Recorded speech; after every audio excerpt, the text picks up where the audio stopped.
E5 entertainment Kamakshi Jayakrishnan தயாரிப்பில் தங்கர் பச்சான் வழங்கும் பேரன்பும் பெருங்கோபமும் June 5 முதல் திரையரங்குகளில். சம்மர் ஹாலிடேஸ் வந்தாச்சு, நம்ம GT ஹாலிடேஸும் வந்தாச்சு. GT holidays, south India's #1 travel brand. Meenakshi Faculty of Arts and Science for Women at KK Nagar, Chennai. BCom, BSc, BA, BBA, BCA and Viscom. Apply now. காலையில சரியா 9:15க்கு அன்புமணி தைலாபுரம் தோட்டத்துக்கு வராரு. வந்து கிட்டத்தட்ட 45 நிமிடங்கள் இந்த சந்திப்பு நடக்குது. அன்புமணியுடைய தாயார் சரஸ்வதி இருக்காங்க, சகோதரி காந்திமதி இருக்காங்க. இவங்க முன்னணியில இந்த சந்திப்பு நடக்குது. ஆனா முகம் கொடுத்தே ராமதாஸ் பேசல. இவ்வளவு 45 நிமிடங்கள் பேச்சுவார்த்தைக்கு பிறகும் இது ஒன்றும் முடிவுக்கு வர்ற மாதிரி தெரியல அப்படின்னு கருத்து சொல்லப்படுது. இதை அடுத்து 2 முக்கிய பிரமுகர்கள் சந்திக்கிறாங்க. இவங்க ஏன் வராங்க, அவங்களோட பின்னணி என்னங்கிறது ஒரு கேள்வி எழுந்திருக்கு. அதற்கு சில விளக்கங்கள் சொல்லப்படுது. அதே மாதிரி இந்த விஷயத்தை பொறுத்த வரைக்கும் இதுல வேற சில கணக்குகள்லாம் இருக்கு. நேற்று இரவு வேல்முருகன் செய்த ஒரு சம்பவம் தான் இன்னைக்கு அன்புமணி தந்தையை சந்திக்கிறதுக்கு காரணம் அப்படின்னு சொல்லப்படுது. இதுல நிறைய கணக்குகள் இருக்கு, எல்லாத்தையும் விரிவா பேசுறோம். அதே மாதிரி நேற்று 18 ஆண்டுகளுக்கு பிறகு பெங்களூர்ல RCB கப்பு வின் பண்ணதுங்கிறது சந்தோஷம். அதை ஒட்டி நடந்த விழாவில் அந்த சந்தோஷம் ரொம்ப நேரம் நீடிக்கல. அதற்கு பின்னணியில யார் தான் காரணம், அரசா, அந்த கிரிக்கெட் வாரியமா, என்ன பின்னணி அப்படிங்கிறது நிறைய சிக்கல்கள் ஏற்படுத்தியிருக்கு. அது குறித்தும் பேசுவோம். Welcome to sensation.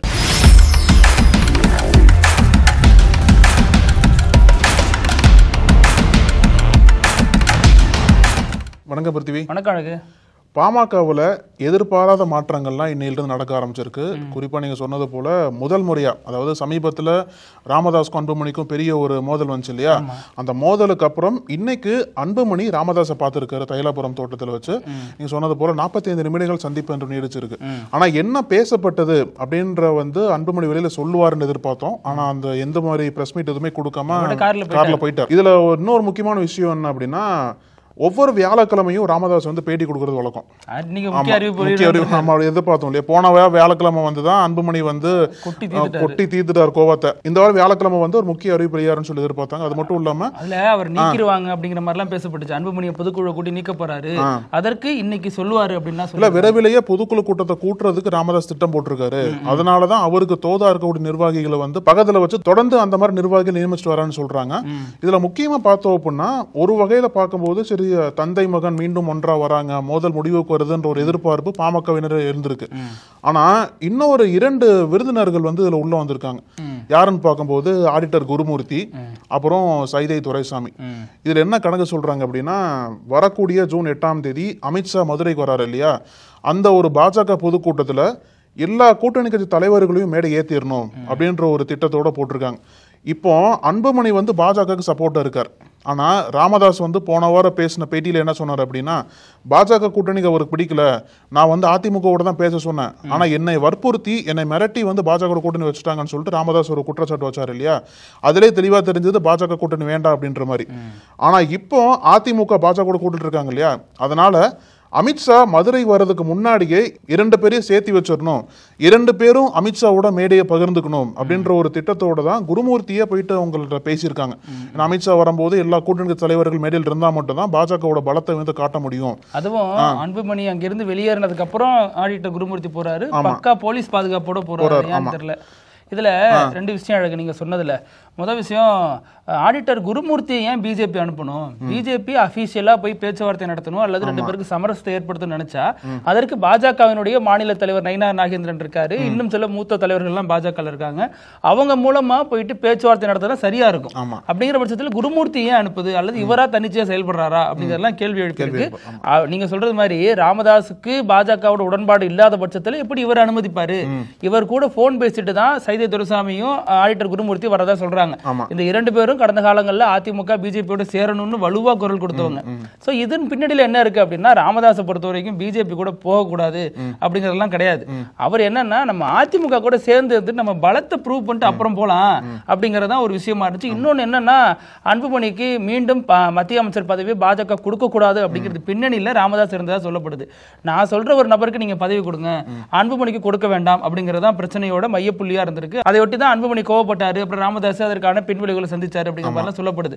கிட்டத்தட்ட 108 மாவட்ட செயலாளர், 108 மாவட்ட தலைவர் பாமக இருக்கிற நேரத்தில் யாருமே ராமதாஸ் கூட நிக்கல. கிட்டத்தட்ட 8-9 பேர் தான் கூட இருந்தாங்க. எல்லாருமே அன்புமணி லாபகமா தன் பக்கம் ஈர்த்துட்டாரு. இப்ப நேத்து பனையூர்ல ஒரு மீட்டிங் நடக்குது. அன்புமணி கீழே ரூம்ல வந்துட்டு பேசுறாரு. அதுல என்ன சொல்றாருன்னா, இந்த பிரச்சனை எல்லாத்துக்கும் காரணம் யார் தெரியுமா? 15 வருஷத்துக்கு முன்னாடியே கட்சி விட்டு அனுப்பின ஒரு நபர் தான் இப்ப வந்து மீண்டும் ஐயா காலில் பிடிச்சிட்டு அவர் வந்து உள்ள சேர்ந்துட்டாரு. அன்பழகன் தான் அவரு அப்படின்னு அவர் விமர்சிக்கிறார். அவர் தான் வந்து கட்சியில மாவட்ட செயலாளருக்கு இவ்வளவுதான் 5 லட்ச ரூபா வாங்கி கொடுத்தாரு, விற்கிறாரு பொறுப்பை, இப்ப 3 லட்ச ரூபா வாங்குறாருன்னு வீடியோ ரெக்கார்ட் ஆகிறப்ப அவர் சொல்றாரு. அதையெல்லாம் வந்து எடுத்து போட்டு பேசப்பட்டு வருது. எல்லாமே எனக்கு என்னன்னா நல்ல ஆர்வமா நீங்க ஒன்னா சேர்ந்து பண்ணணும். நிறைய கொஞ்சம் உங்களுக்குள்ள நிறைய இந்த குரூப் அந்த குரூப் எல்லாம் இருக்குது. இந்த குரூப்புக்கு எல்லாம் காரணம் ஒரே ஒரு நபர் தான். யாரு? அன்பழகன். கட்சி விட்டு ஒதுக்கி இருக்கணும். 5 வருஷமா கட்சியிலே இல்ல, கட்சி விட்டு ஓடி போயிட்டாப்ல. திருப்பி வந்து ஐயா கால பிடிச்சி கிடிச்சு போட்டு இந்த பொறுப்பு அந்த பொறுப்பு வந்துகிட்டு இப்ப வித்துட்டு இருக்கிறார். என்ன மாவட்ட செயலாளர் 5 ரூபாய் 5 லட்ச ரூபாய் வித்தாரு. அப்புறம் 3 லட்ச ரூபாய் வந்துருச்சு. 2 லட்சம், இது 1 லட்சம். இதுல முக்கியமான ஒரு விஷயம் அழகு, நேற்று சாயந்தரம் நடந்த ஒரு சந்திப்பு தான். யார் அப்படின்னா தமிழக வாழ்வுரிமை கட்சியோட தலைவர் வேல்முருகன், அவரது சகோதரர். அவருக்கும் வந்து கட்சியில பொறுப்பு இருக்கு. மாநில ஒழுங்கு நடவடிக்கை குழுவோட தலைவரா இருக்காரு அந்த தாவகால. சோ இவர் வந்து ராமதாஸை சந்திக்கிறார் தைலாபுரம் தோட்டத்துல. என்ன சொல்லி சந்திக்கிறாருன்னா, நான் வந்து ஐயா வந்து மிக மூத்த ஒரு தலைவர், சமூக நீதிக்காக போராடினாரு, பெரியாருக்கு அப்புறம் இவர் தான் அப்படின்னு நிறைய சொல்லிட்டு சந்திக்கிறாரு. ஐயாவை சந்தோஷப்படுத்துறதுக்காக வந்தேன். அதாவது எத்தனை வருஷம் கழிச்சு, 14 வருடங்கள் கழித்து வராரு. கிட்டத்தட்ட 2011 வேல்முருகனை கட்சியோடு நீக்கும் பொழுது இவரும் போயிட்டார். சோ அதற்கடுத்து பாமகவினுடைய எதிரியா பார்க்கப்பட்டவர் இந்த சமயத்துல கரெக்டா ராமதாஸ் கூட வந்து பேசுறாரு. பேச்சுவார்த்தையில அரசியலே இல்ல அப்படின்னாலும் 2 அரசியல் தலைவர்கள் பேசும்பொழுது அரசியல் இல்லாம இருக்காது. பேசிட்டு பிரஸ் மீட்ல சொல்றாரு, நீங்க வந்து என்ன பேசுறீங்க கேக்குறப்ப, நாங்க அரசியல் கடந்து பேசணும், அது பிரச்சனை இல்ல, ஆனா நான் இங்க வந்தது காரணமே நாளைக்கு வருவார் பாருங்க ராமதாஸ், அன்புமணி வருவார் பாருங்க இங்க அப்படின்னு கரெக்டா சொன்னார். அவர் சொன்னார், ஏங்க அப்படி சொல்றீங்க கேக்குறப்ப, நான் வந்துட்டேன்னா அவர் வந்துருவாரு, என்ன பிடிக்காதவருக்கு அப்படின்னாரு. அதற்கு பின்னணியில் என்ன கணக்கு சொல்லப்பட்டுச்சு அப்படின்னா, ராமதாஸ் வந்து அன்புமணிக்கு எதிரானவர்கள்லாம் ஒரு நீல திரட்டுறாரு, அதன் மூலமா வேல்முருகனே கட்சிக்குள்ள இணைக்கிறதுக்கு சில திட்டம் போட்டு இருக்காரு. வேல்முருகன் இணைக்கலனாலும் திருமாவளவன், அதாவது அவர் சகோதரர் திருமாவளவன் கிடையாது, திருமாவளவன், அவரை வந்து கட்சியில் இணைச்சுக்க முயற்சி பண்றாரு. இவருக்கு அன்புமணிக்கு எல்லாம் பிடிக்காது, அந்த அடிப்படையில் இவருக்கு பிடிக்காத நபர்களுக்கு எல்லாம் நேசக்கரை நீட்டுறாரு ராமதாஸ் அப்படிங்கிறது ஒரு பேசு பொருளா மாறினுச்சு. அது அவர் சொன்னபடியே அடுத்த நாள் இன்னைக்கு காலைல அன்புமணி ராமதாஸ் சந்திப்பு நடக்குது.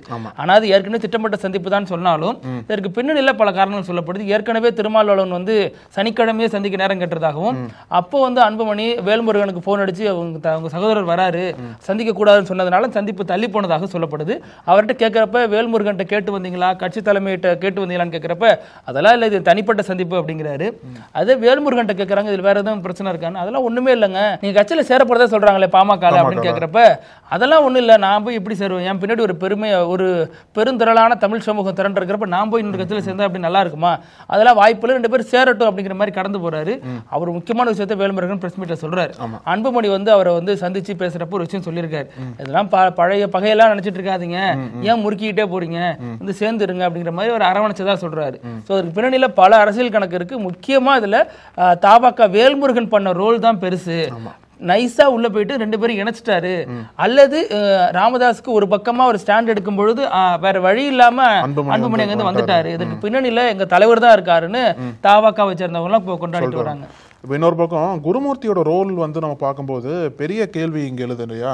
ஏன்னா இது வரைக்கும் அன்புமணிக்கும் ராமதாஸுக்கும் சண்டை என்பது இப்போ புதுசு கிடையாது, இப்போ 4 டைம் தொடர்ந்து போயிட்டு இருக்கு இல்லையா? அது வரைக்கும் குருமூர்த்தி வந்து சைலண்டாக தான் இருந்தார். இப்போ வெளிப்படையாக வர்றது, நம்ம முன்னாடி ஒரு இதில் பேசியிருந்தோம் இல்லையா, அதாவது அன்புமணிக்கு பின்னாடி பாஜக தான் இருக்கு, பாஜக தான் அன்புமணியை மறைமுகமாக ஈக்குறாங்கன்னு சொல்லிட்டு இருந்தோம் இல்லையா? அது இப்போ வெளிப்படையா நிரூபணமா இருக்கு. ஏன்னா குருமூர்த்தி நினைச்சிருந்தா போன்லயே பேசியிருந்திருக்கலாம், போன் பேசிட்டு தான் வராரு. இப்போ வந்து அமித்ஷா வராரு, நீங்க அதுக்குள்ள சேர்ந்துருங்கன்னு சொல்லிட்டு பேசியிருக்கலாம். வெளிப்படையா வந்து நான் ஆதரவு காட்டுறேன் அப்படின்ற பட்சத்துல குருமூர்த்தி உதவியோட அன்புமணி ராமதாஸை மீண்டும் பாஜகக்குள்ள வரதுக்கு ஏதோ ஒரு பிளான் பண்றாரு.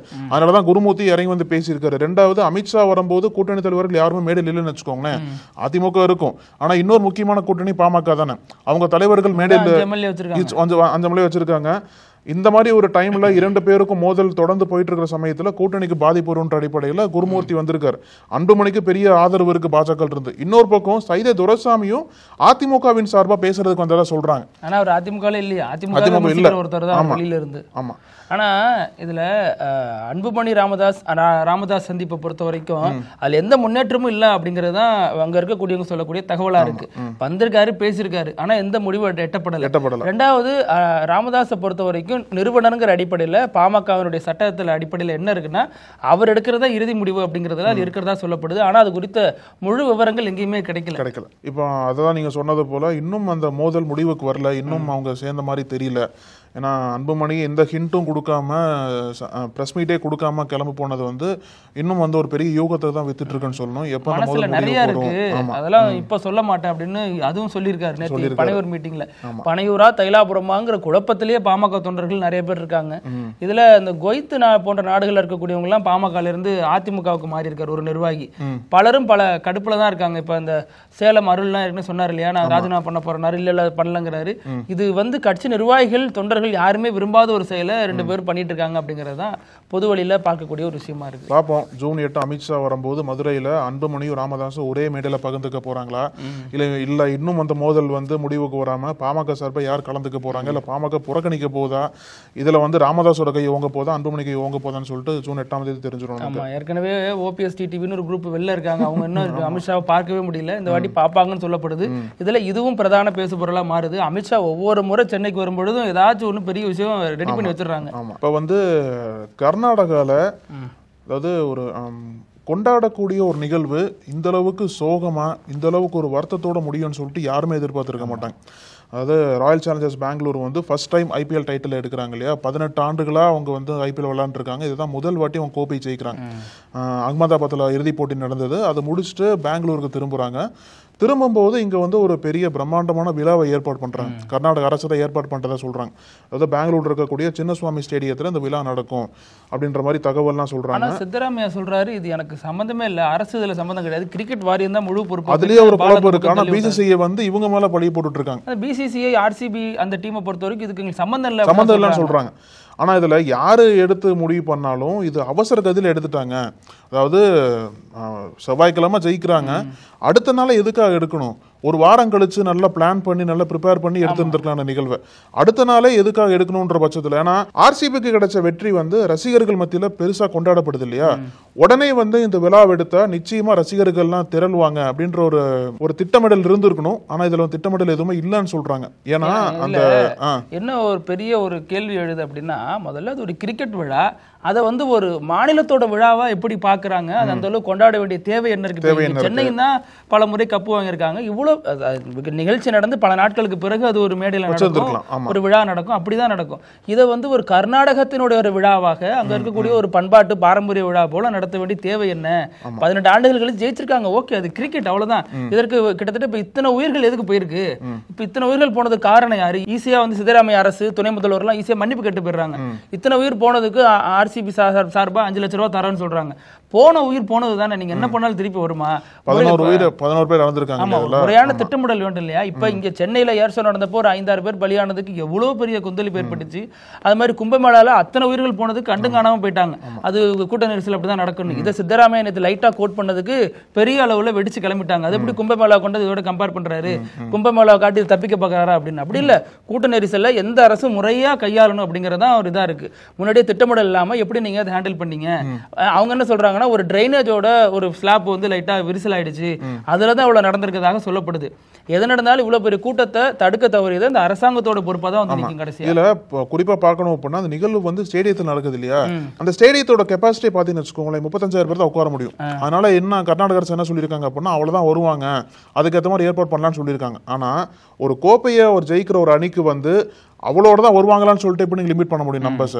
ஏன்னா வந்தது என்னமோ 2 லட்சம் 3 லட்சம் பேர் வந்திருக்காங்க, 35,000 பேர் தான் வருவாங்கன்னு சொல்லிட்டு இதுலுமே நம்ம இது பண்ண முடியாது இல்லையா. ஏன்னா ரெண்டாவது என்ன சொல்றாங்க அப்படின்னா, காலைல வரைக்கும் என்ன சொன்னாங்கன்னா, இந்த மாதிரி இதுக்குன்னு ஒரு ஃபீ போடுவோம், அதாவது ஸ்டேடியத்தில் உள்ள வர்றதுக்கு ஒரு என்ட்ரி ஃபீ போடுவோம் மாதிரி சொன்னாங்க. அதுக்கப்புறம் ஃபீ எல்லாம் கிடையாது, ஃப்ரீ பாஸ் கொடுக்குறோம்னு சொல்லிட்டு அப்போ அறிவிப்பு வெளியிட்டாங்க போல. அதுதான் மேஜர் மிஸ்டேக். இப்போ ஃப்ரீ பாஸ் கொடுத்ததுக்கு அப்புறம் தான் கட்டுக்கடாத அளவு கூட்டம் வந்து திரண்டிருக்காங்க. ஏன்னா 35,000 பேர் தான் கலந்துக்குவாங்கன்னு சொல்லிட்டு எதன் அடிப்படையில் நீங்கள் வந்து உறுதியாக சொல்ல முடியும்? ஏன்னா கிரிக்கெட் வந்து ஒரு திருவிழா இந்தியாவில் வந்து அவ்வளோதான் கலந்துக்குவாங்கன்னு சொல்லவே முடியாது நம்ம. அதனால ஒரு அணி கோப்பை ஜெயிச்சுட்டு அவங்களோட ஹோம் டவுனுக்கு வரும்போது இவ்வளோ பேர் நிச்சயமா கலந்துக்குவாங்க அப்படின்ற நம்பர்ஸே கிடையாது. அதுக்காக தான் ப்ரிப்பேர் பண்ணியிருக்கணும் அப்படின்ற ஒரு வாதம் வைக்கப்படுதுங்க. புதன்கிழமை லீவு போட்டு இவ்வளோ பேர் போறாங்கன்னா அது எப்படி எடுத்து ஒத்துக்கிறது. ரெண்டாவது 1 கிலோமீட்டர் சுற்றுலே வந்து 50,000 மக்கள் திரண்டாங்க. 4 மணி நேரத்திலே வந்து கிட்டத்தட்ட 3 லட்சம் பேர் வந்திருக்காங்க. அப்படின்னா எந்த அளவுக்கு அது வந்து நீங்க ஏற்பாடு பண்ணிருக்கணும். ஸ்டேடியத்துக்குள்ள வைக்கிறீங்க அப்படின்னா ஸ்டேடியத்துக்கான அந்த அரேஞ்ச்மெண்ட்ஸ் எப்படி பண்ணிருக்கணும், செக்யூரிட்டி எப்படி நீங்க கொடுத்துருக்கணும். ரெண்டாவது இதுல என்ன பாஜக காரங்க என்ன சொல்றாங்க அப்படின்னா, பாஜக தலைவர் விஜயேந்திரன் என்ன சொல்றாரு அப்படின்னா, இதுல சித்தராமையா அரசு வந்து பப்ளிசிட்டி மட்டும் தான் பார்த்தாங்களே ஒழிய மக்களோட பாதுகாப்பு பார்க்கவே இல்லை. ஏன்னா போலீஸ்காரங்க வந்து முன்கூட்டி எச்சரிச்சாங்க, இந்த மாதிரி அந்த ஒரு விக்டரி பரேடு பண்றதோ இல்ல இந்த அளவுக்கு பெரிய ஒரு பிரம்மாண்ட நிப்பாட்டிட்டாங்க, இந்த அளவுக்கு பெரிய ஒரு பிரம்மாண்ட விழா வைக்கிறதோ நிச்சயமா வந்து பாதிப்பை ஏற்படுத்தும், சட்ட ஒழுங்கு பாதிப்பை ஏற்படுத்தும் சொல்லிட்டு போலீஸ்காரங்க சொன்னாங்க. ஆனா சித்தராமையா தான் பப்ளிசிட்டி காரணமாக போலீஸை வந்து ஃபோர்ஸ் பண்ணி இது இன்னைக்கே வச்சாகணும்னு சொல்லிட்டு சொன்னதான் பாஜக குற்றம் சாட்டுறாங்க. ஏன்னா அதனோட முடிவுல தான் வந்து ஏன்னா ஃப்ரீ பாஸ் எதுக்கு திடீர்னு அறிவிச்சிங்க, முன்னாடி அறிவிச்சிருக்கணும். ரெண்டாவது எப்போ நடக்கும், ஒரு வாரம் கழிச்சு அறிவிச்சிட்டீங்க அப்படின்னா ஸ்டேடியத்துக்குள்ள நல்ல ப்ரிப்பேர்னஸ் இருந்திருக்கும். ஆனா ஸ்டேடியத்தோட கேட்டை வந்து ஃபுல்லா ஓபன் பண்ணல, ஒரு குறுகிய பாதை தான் இருந்தது. அந்த குறுகிய பாதைக்குள்ள எல்லாம் முண்டி அடிச்சு வர போய் தான் இந்த அளவு கூட்ட நெரிசல் ஏற்பட்டு 11 பேர் உயிரிழந்திருக்காங்க. அது மட்டும் இல்லாம 50க்கும் மேற்பட்டோர் காயமடைஞ்சிருக்காங்கன்னு சொல்றாங்க. சோ அதுல வந்து சித்தராமையா என்ன சொல்றாரு அப்படின்னா, நீங்க சொன்னது போல மன்னிப்பு கேட்டு இறந்தவங்க குடும்பங்களுக்கு தலா 10 லட்சம் நிதியுதவி அளிக்கப்படும் சொல்லியிருக்காரு. அது மட்டும் இல்லாம ஒரு மேஜிஸ்ட்ரேட் தலைமையில விசாரணை செய்யப்படும் சொல்லிட்டு சொல்லியிருக்காரு. இன்னொரு 15 நாள்ல விசாரணை அறிக்கை கொடுத்துடணும்னு சொல்லிட்டு சொல்றாங்க. ஆனா அதையும் கடந்து யார் மீது தப்புன்னு பார்க்கும்போது இதுல வந்து கர்நாடக அரசை தான் பெருசா சொல்றாங்க. அரசு வந்து தனது அரசியலுக்காக இதை பயன்படுத்திடுச்சு அப்படின்னு தான் அதை பார்க்க முடியுது இல்லையா. நீங்க வந்து கர்நாடகாஸ் பிரைடு அப்படிங்கிற இந்த ஆர்சிபியில இத்தனை பேர் கர்நாடகாவை சேர்ந்தவங்க அப்படிங்கிறது ஒரு முக்கியமான விஷயம். அதுல இருக்கக்கூடிய கோலியே கர்நாடகாக்கார் கிடையாது, அவர் அடிப்படையில் ஒரு டெல்லிக்காரர். ஆமா, நீங்க சொன்னது கோலிக்கு எத்தனை ஃபேன்ஸ் வருவாங்க, கோலிக்குன்னு தனிப்பட்ட ஃபேன்ஸ் பேஸ் இருக்கு, ஆர்சிபிக்குன்னு தனி ஃபேன் பேஸ் இருக்கு. அப்படி இருக்கிற சமயத்துல ஒரே நாள்ல வந்து இத்தனை பேர் தான் வரணும், ஸ்டேடியம் கெபாசிட்டி இவ்வளவுதான், இதை தாண்டி யாரும் வரமாட்டாங்கன்னு எப்படி நீங்க சொல்ல முடியும்? அது வந்து அரசினுடைய தோல்வியா தான் அது கடைசியா கருதப்படும். அது வந்து கிரிக்கெட் வாரியமா பண்ணிருக்கட்டும் இல்ல யார் பண்ணியிருந்தாலுமே இறுதியா இவங்களோட பொறுப்புல தான் வரும். பாதுகாப்பு கொடுக்கறதுல இருந்து எல்லாம் அரசோட கடமை தானே. இது வந்து ஒரு மிகப்பெரிய ஒரு நடைமுறை தோல்வி அப்படின்னு தான் சொல்லப்படுது. இது வந்து முறையாக கையாண்டிருக்கணும் அரசு. இது என்ன காரணம் சொன்னாலும் கர்நாடக அரசு பண்ணது ஒரு தவறு அப்படிங்கறத கடைசியாவது நிக்குது. அவங்களுக்கே அவங்க வந்து ஆப்பு வச்சுக்கிட்டாங்க, அரசியலா பயன்படுத்திடலாம் இவ்வளவு பெரிய ஓட்டை, இது ஓட்டா தான் பார்த்தாங்க ஒழிஞ்சு மக்களா பார்க்கல, அவங்களுடைய உயிரா பார்க்கல அப்படிங்கிறது ஒரு தவிர்க்க முடியாத விமர்சனமா கர்நாடகால இருக்கு. ஆமா, இன்னொன்னு ஒரு நெஞ்சை உழுக்குன ஒரு போட்டோ என்ன அப்படின்னா, அங்க மக்கள்லாம் நிக்கிறாங்க கியூ வரிசையில, மக்களுக்கு பக்கத்துல சிதறிய காலணிகள்லாம் கிடக்குது.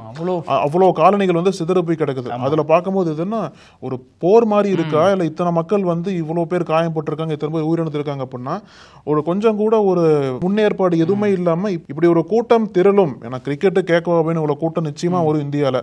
அந்த மாதிரி இருக்கிற சமயத்துல ஒரு முன்னேற்பாடை இல்லாம இந்த நிகழ்ச்சியை நடத்த போய் தான் இந்த அளவுக்கு ஒரு கொண்டாடப்பட வேண்டிய சம்பவம் இந்த அளவுக்கு சோகமா மாறி இருக்குன்னு சொல்றாங்க. மக்களை பொறுத்த வரைக்கும் இதுல குறை சொல்றதுல ஒண்ணும் இல்லை. மக்களுக்கு பொதுவா மாப் மென்டாலிட்டி தான் இருக்கும். நிறைய பேர் இருக்கிற பொழுது என்ன பொதுவான ஒரு கூட்டம் என்ன முடிவெடுக்கும் தோணும்.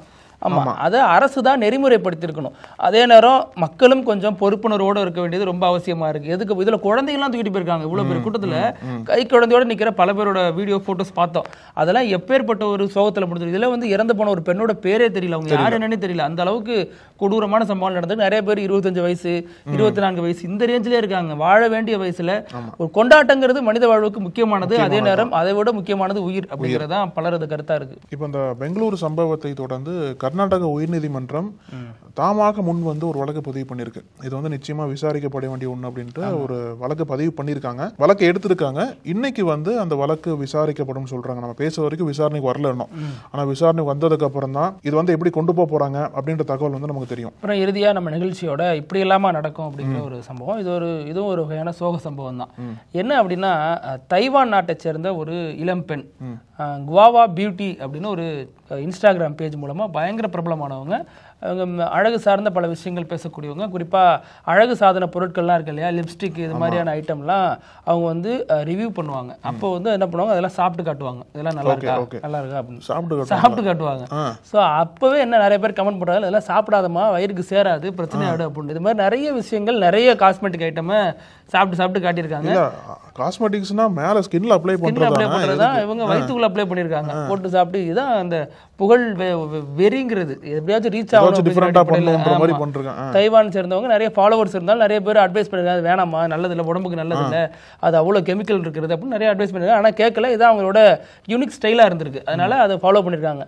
திடீர்னு இப்ப சமீபத்தில் மே 28 அப்ப ஒரு போஸ்ட் போட்டிருக்காங்க அக்கௌண்ட்ல. வீடியோ வரும்னு பார்த்தவங்களுக்கு போஸ்ட் வந்திருக்கு. என்னடான்னு பார்த்தா, இது மாதிரி இந்த குவாவா பியூட்டி வந்து சடனா வந்து உயிரிழந்துட்டாங்க, ஹெவனுக்கு போறாங்க, ஹெவன்ல புதுசா ஒரு சேனல் ஆரம்பிக்க போறாங்க, சேனல் போக முடியாதா, உயிரை விட்டுட்டு போய் சேனல் ஆரம்பிங்க, மேல போயிட்டு இங்க உள்ள காஸ்மெட்டிக் ஐட்டம்லாம் அங்க எடுத்துட்டு போயிட்டாங்க அப்படிங்கிற மாதிரி அந்த பதிவு போட்டிருக்காங்க. இது எப்படி எடுத்துக்கிறதே தெரியல. ஒருத்தவங்க உயிரிழந்துட்டாங்க, அது ஹெவன்ல போய் சேனல் ஓபன் பண்ண போறாங்கலாம் அந்த இரங்கல் குறிப்பிலே இப்படி சொல்லப்பட்டிருக்கு. அது மட்டும் இல்லாம அந்த பெண்ணோட பெற்றோர் வந்து அந்த ஐடியா அவங்க வாங்கி வச்சுக்கிட்டாங்களாம், அவங்களோட நினைவா நான் வாங்கி வச்சுக்கிறேன் அப்படின்னு சொல்றாங்க. நீங்களும் சாப்பிடாதீங்க, ஐடியா வாங்கி வச்சுக்கோங்க, நீங்களும் சாப்பிட்டு. இது எப்படி எடுத்துக்கிறதுன்னு தெரியல. பாருங்க, எதை சாப்பிடக்கூடியதை சாப்பிடணும், சாப்பிட்றதுலேயே அவ்வளவு கெமிக்கல் இருக்குங்கிறாங்க. நீங்க கெமிக்கல் யூஸ் பண்றதை போய் சாப்பிட்டீங்கன்னா இதுதான் நடக்கும். ஹார்ட் அட்டாக்ல இருந்ததாக அந்த செய்தி குறிப்புல கடைசியா தகவல் போட்டிருக்கு. ஆனா இதுதான் காரணம் அப்படிங்கிறது எதுவும் அவங்க சொல்லல. சடனா பாசிட்டிவ் ஆயிட்டாங்க அப்படின்னு தான் சொல்லியிருக்காங்க. யூனிக் லைஃப் ஸ்டைல் வாழ்றது தப்பு கிடையாது, ஆனா நம்ம உடம்புக்கு எது ஏத்ததோ அதுதான் இருக்க முடியும். அதனால சாப்பிடாம இருந்தாலும் தப்பு தான், இந்த மாதிரி சாப்பிடுறதும் பெரிய தப்பு, ரொம்ப மோசமான தவறு. ஆமா. இதே மாதிரி நாளைக்கும் பல செய்திகளோட சந்திக்கலாம். நன்றி அழகு. தொடர்ந்து பேசலாம் பத்தி நன்றி. நக்கீரன் டிவிக்கு சப்ஸ்கிரைப் செய்யுங்கள். உங்கள் ஆதரவே எங்கள் பலம். ஆசிரியர்களுக்கு நண்பனாகவும் மாணவர்களுக்கு ஆசானாகவும் திகழும் தேர்வு வழிகாட்டி. ஒவ்வொரு பாடத்திற்கும் அனுபவமிக்க ஆசிரியர்களின் துல்லியமான தெளிவான விடைகள். CNC இருக்கு, தேர்வு பயம் எதற்கு? இது தீரன் பப்ளிஷிங் ஹவுஸ் விற்பனை வெளியீடு.